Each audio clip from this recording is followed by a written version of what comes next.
Mr. Clark said Wolfowitz, the neocon architect of Bush's war on Iraq, told him of plans to clean out the Middle East and take over those Muslim nations. Just 10 days after 9/11, Clark was shown a Pentagon memo that describes how they planned to take out 7 countries, Muslim countries, in 5 years, starting with Iraq, then Syria, Lebanon, Libya, Somalia, Sudan, and then Iran. They call this project the Greater Middle East Project, but for the public and the media, they're calling it the Arab Spring. Journalist and historian William Engdahl is reporting that some of the Arab protest leaders were trained to be instigators in Belgrade, Serbia, by activists financed by the U.S. State Department. Now, look here. If the State Department is financing this, let's see what Mr. Engdahl has to say more. He said the ultimate goal of the United States is to take the resources of Africa and Middle East under military control in order to block economic growth in China and Russia, thus taking the whole of Eurasia under control. Now, you may not know it now, but America is already at war with China and Russia. Well, wait a minute now, Farrakhan. I think you're going a little far. No, I haven't gone far enough. We had a seminar yesterday called Business is Warfare. America is at war right now with China and Russia. I'll prove it in a minute. You just hang in there with me. You can't get this nowhere in America but by the voice of a man trained by God's apostle, the Honorable Elijah Muhammad.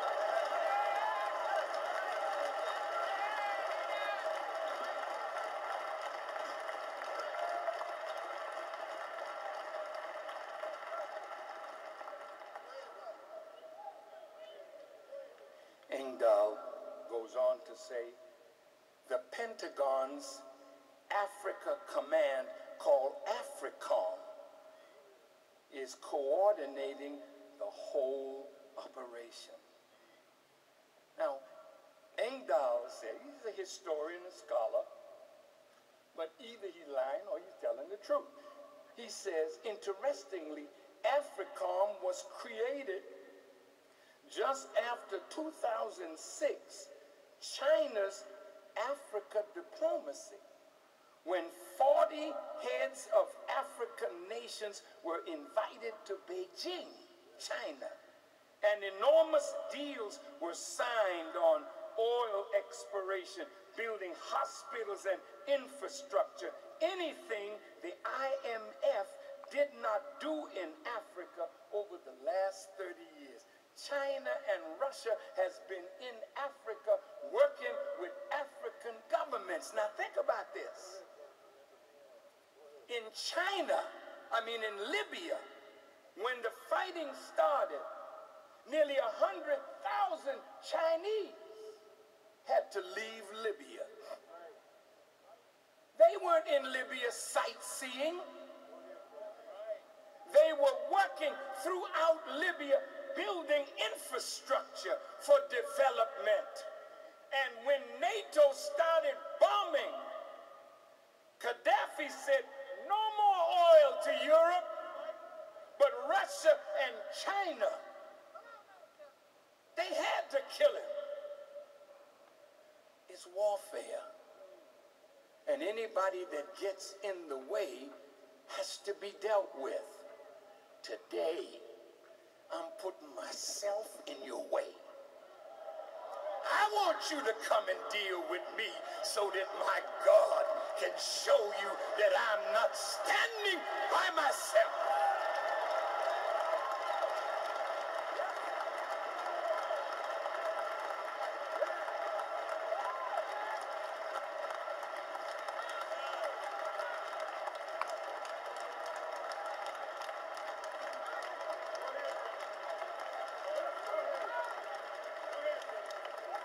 In 1974, I want you to hang with me. You won't even know the time. This thing gets better by the moment.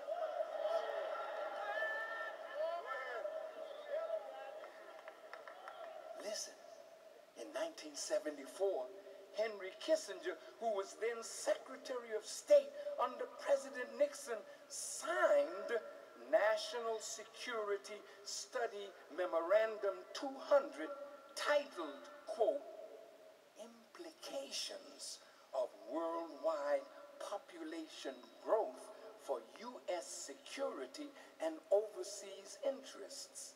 It was adopted as official policy in 1975 by President Gerald Ford. Now, those who analyzed the report said Dr. Kissinger proposed that, listen, depopulation. You know what that means? I'm going to say it again. Can you spell? You look it up. Depopulation should be the highest priority of U.S. foreign policy towards the third world. Africa, listen to your brother from America. Your leaders aren't worth your love. That's why Muammar Gaddafi told the people, listen to Louis Farrakhan. He will tell you what is going on.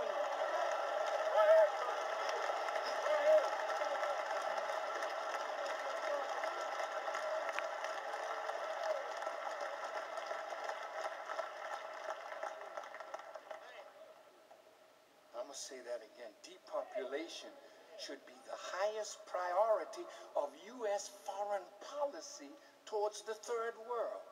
He quoted reasons of, one, national security, and because the U.S. economy will require large and increasing amounts of minerals from abroad, especially from less developed countries. Now, let me stop here for a moment. In order for America to remain a power in the 21st century, she must have access to strategic metals and minerals that are found in Russia and in Africa, especially Central Africa.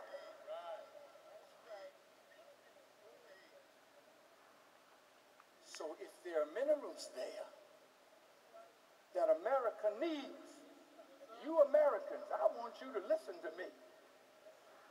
You that can't wrap your mind around Satan. But I'm going to bring him to you today and put him in your lap. And if you are too cowardly to look at Satan and deal with Satan as Satan is, then you don't have long to live on this planet. Because Satan's day is up. He's going down. And I represent the power that's here to take him down.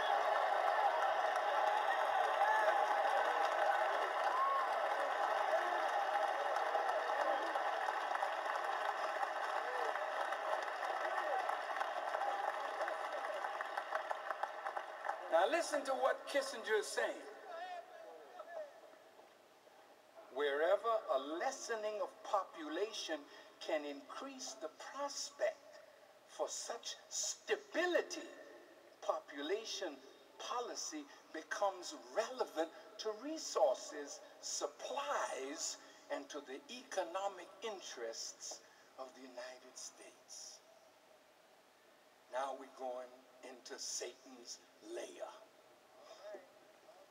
Other analysts have said that, quote, although this plan of action was to be activated in developing countries, it was designed as a two-edged sword that could be swung with equal determination in both developed and developing countries alike.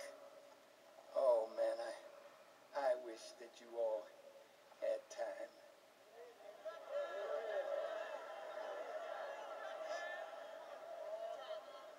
Listen. In Europe right now, Patrick Buchanan wrote a book